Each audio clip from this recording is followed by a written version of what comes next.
Hi friends, నేను మీ భాస్కర్ మేకల. So మొత్తానికి 11th week first day of voting and మామూలు ట్రెండ్స్ కాదు, ఓటింగ్ ట్రెండ్స్ గజిబిజి గందరగోళం ఏమీ లేకుండా చాలా క్లారిటీతో మెయింటైన్ చేస్తుంది. అండ్ ఇంకోటి ఏంటంటే ఎవరు ఏ పొజిషన్ లో ఉన్నారు, నిజంగా ఇంత ఓట్ బ్యాంక్ అనేది చాలా పడుతుందా లేదా అనేది చాలా మందికి డౌట్ ఉంటది. ఇలా చూస్తుంటే ఏదైనా జరగొచ్చా అంటే జరిగే ఛాన్సెస్ ఉంది. సో ఇంకోటి ఏంటంటే ఆల్రెడీ హౌస్ లో ఫ్యామిలీ వీక్ నడుస్తూ ఉంది. సో ఈ రోజు నుంచి ఒకరొకరు వస్తూనే ఉంటారు.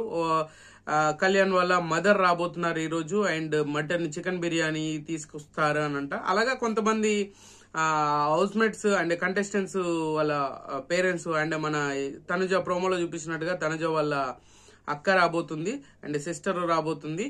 అండ్ అని మనకు తెలిసిన ఇన్ఫో, చిన్న బాబుని తీసుకొచ్చి ఆమెకు మటన్ పులావ్ వచ్చింది అని అంట. సో మటన్ పులావ్ ఇంటికంచెలు తీసుకొచ్చారంట. ఫుడ్ అయితే కళ్యాణ్కి చికెన్ బిర్యానీ తీసుకొచ్చారంట వాళ్ళ అమ్మగారు. సో జరుగుతూ ఉన్నాయి. సో మొత్తానికి ఓటింగ్ లైన్స్ ఎలా ఉన్నాయి, ఓటింగ్ ట్రెండ్స్ ఎలా ఉన్నాయి అనేది మాట్లాడుకుందాం. అంతకంటే ముందు ప్లీజ్ వీడియోకి ఒక లైక్ వేసుకొని వీడియో ఎండ్ వరకు చూసే ప్రయత్నం చేయండి. అలాగే హైప్ అనే బటన్ వచ్చిందిగా, హైప్ అనే బటన్ ఒక్కసారి క్లిక్ చేయండి. మనకు కొంచెం వరకు పుష్ అవుతుంది అండ్ వీడియో పుష్ అవుతుంది, నాకు హెల్ప్ అవుతుంది. అండ్ వీడియో మధ్యలో ఎక్కడైనా నచ్చింది అనుకోండి సబ్స్క్రైబ్ చేసుకోండి. ఇంకా లేట్ చేయకుండా వీడియోలోకి వెళ్తాను. టాప్ పొజిషన్ వచ్చేసరికి యాజ్ యూజువల్ గా ఎవరు ఉండబోతున్నారు అని అంటే కళ్యాణే ఉన్నాడు. సో ఇది ఎవరు ఒప్పుకున్నా ఒప్పుకోకపోయినా ఇమాన్యుయల్ ఫ్యాన్స్ కి కొంచెం హర్టింగ్ గా ఉన్నా కూడా రియాలిటీని చూడాల్సిన పరిస్థితి వచ్చింది, చూడాలి కూడా. సో మీకు మీరే ఏదో అనేసుకొని అండ్ ఇమాన్యుయల్ టాప్ లో ఉన్నాడు అని అనేసుకుంటే ఖచ్చితంగా పప్పులో కాలేసినట్టే. సో ఇప్పుడున్న ప్రకారంగా టాప్ పొజిషన్ లీడ్ చేస్తుంది మాత్రం కళ్యాణే. కళ్యాణ్కి 34% చాలా స్టేబుల్ ఓటింగ్ పడుతుంది. ఆయనకి ప్రీ ఎగ్జిస్టింగ్ కి ఇప్పటికీ చూసుకున్నా ఎక్కడ ఏ చిన్న మూమెంట్ కూడా చేంజింగ్ అనిపించట్లేదు. అండ్ ఫ్యామిలీ వీక్ వస్తుంది కాబట్టి కొంతవరకు ఎమోషనల్ గా ఉండే ఛాన్సెస్ ఉంది. కొన్ని ఇన్పుట్స్ మరి ఏ విధంగా ఇస్తారు ఏంటి అనేది తెలియదు, కానీ ఇన్పుట్స్ మీద ఇంపాక్ట్ అనేది ఏమీ లేదు. ఎందుకనంటే ఇప్పటికి ఎన్నిసార్లు వాళ్ళకి ఇన్పుట్స్ ఇచ్చారు, నాగార్జున గారు ఇచ్చారు, కంటెస్టెంట్స్ ఇచ్చారు, బయట నుంచి వచ్చిన వాళ్ళు ఇచ్చారు, ఆడియన్స్ ఇచ్చారు. ఇన్ని ఇచ్చినా కూడా వాళ్ళు మారరు, మేము మారం, మా స్టైల్ ఇంతే, మేము ఇలాగే ఉంటాము అని ఫిక్స్ అయిపోయి బల్ల గుద్దుకొని కూర్చుంటున్నారు వాళ్ళు. సో ఇప్పుడు ఫ్యామిలీ వాళ్ళు వచ్చేసి ఇచ్చేస్తే ఏమన్నా అయిపోతుంది అని అంటే అంత సినిమా ఏం లేదు. వాళ్ళ వర్షన్ లో వాళ్ళు ఉన్నారు, వాళ్ళ క్లారిటీలో వాళ్ళు ఉన్నారు. మనం మాత్రమే గజిబిజి గందరగోళంగా ఉన్న ఫీలింగ్ అయితే కలుగుతుంది మీ అందరికి కూడా. సో కళ్యాణ్ కి 34% తోటి టాప్ పొజిషన్ లో లీడ్ చేస్తున్నాడు. అండ్ ఫ్యామిలీ వీక్ ఏమైనా వర్కౌట్ అయితే ఇంకా కొంతవరకు ఓటింగ్ పెరిగే ఛాన్సెస్ ఉంది. బట్ ఉన్న పరిస్థితుల ప్రకారంగా వీళ్ళకు కంటెస్టెంట్స్ కి ఆటతో గేమ్ తో ఏ సంబంధము లేదు, వాళ్ళ బిహేవియర్ ఏ సంబంధము లేదు, మెంటల్ గా ఫిక్స్ అయిపోయారు. ఫ్యాన్ బేస్ అనేది కంప్లీట్ గా ఎవరికి వాళ్ళకి స్టిక్ అనే ఉన్నారు కాబట్టి కంప్లీట్ గా ఇదే సిచ్యువేషన్ రిపీటెడ్ గా జరగబోతుంది. ప్రతి వీక్ కూడా అదే జరుగుతుంది కూడా.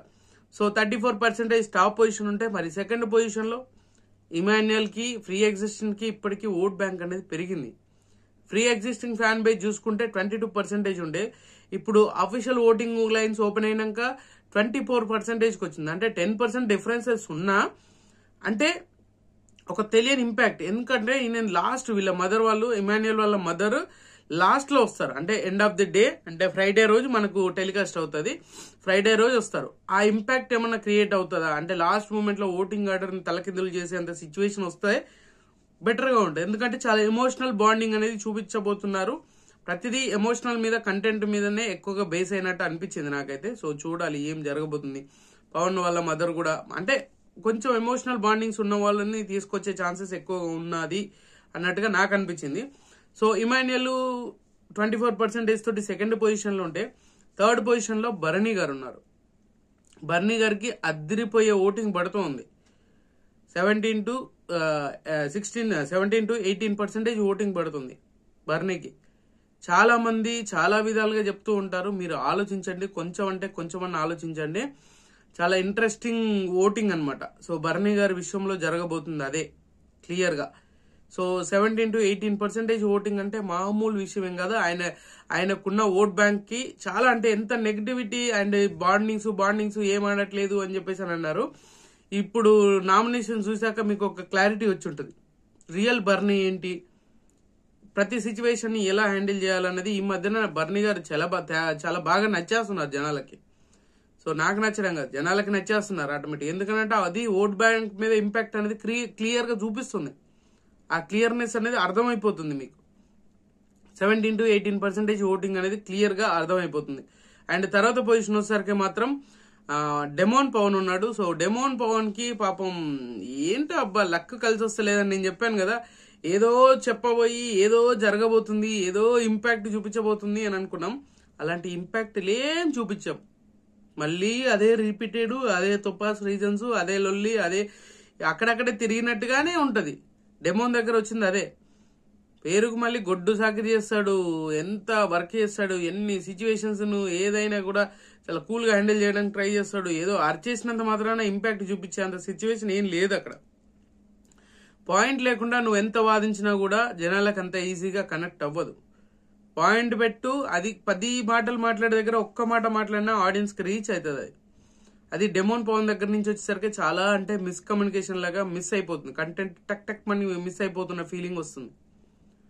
సో మీరేమనుకుంటున్నారు? డెమోన్ పవన్ నేను అనుకున్నాను ఈ ప్రోమో చూసినాక ఈసారి ఖచ్చితంగా టాప్ 5కి వెళ్తారని అనుకున్నాను.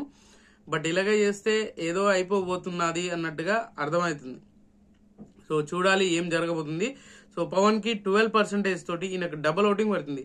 మామూలుగా 6% ఓటింగ్ ఉన్నది, ఇప్పుడు తక్కువ మంది ఉన్నారు. అండ్ కంటెస్టెంట్స్ కూడా చాలా తక్కువ అయిపోతున్నారు. అండ్ ఖచ్చితంగా కొంతమంది ఎలిమినేట్ అయిన వాళ్ళ ఫ్యాన్స్ కొందరికి షిఫ్ట్ అవుతూ ఉంటారు. ఆ బేసిస్ మీద ఖచ్చితంగా డెమోన్ కి 12% ఓటింగ్ పడుతుంది. చాలా క్లారిటీ ఓటింగ్ అనేది పడుతుంది. ఊహించిన దానికంటే ఎక్కువ ఓటింగ్ పడుతుంది అంటే ఖచ్చితంగా పడుతుంది. డెమోన్ ని చాలా మంది ఓన్ చేసుకుంటున్నారు. ఆయన దగ్గర నుంచి ఆ అవుట్పుట్ రావాలని కోరుకుంటున్నారు అందరు. బట్ అది ఎక్కడో మిస్ అవుతుంది.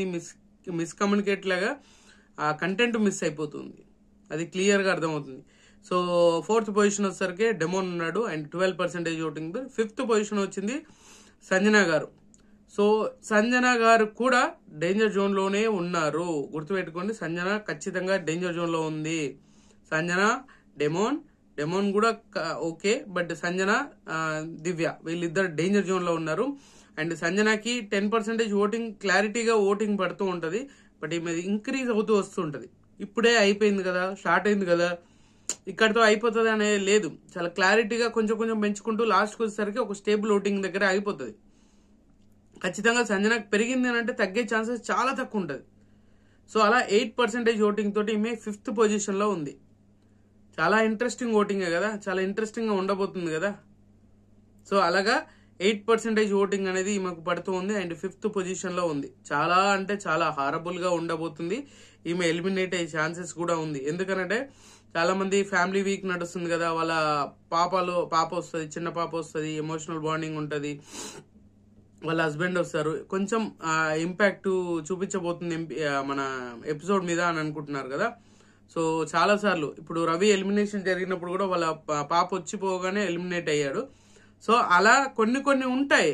అది సిచ్యువేషన్ కి సింక్ అవ్వాల్సిన అవసరం ఏం లేదు, ముందుకెళ్తూ ఉంటుంది. అలా సంజన గారి ఓట్ బ్యాంక్ అయితే తగ్గిపోయింది. 8% తోటి 5th పొజిషన్ లో ఉంటే లాస్ట్ పొజిషన్ లో ఉంది దివ్య.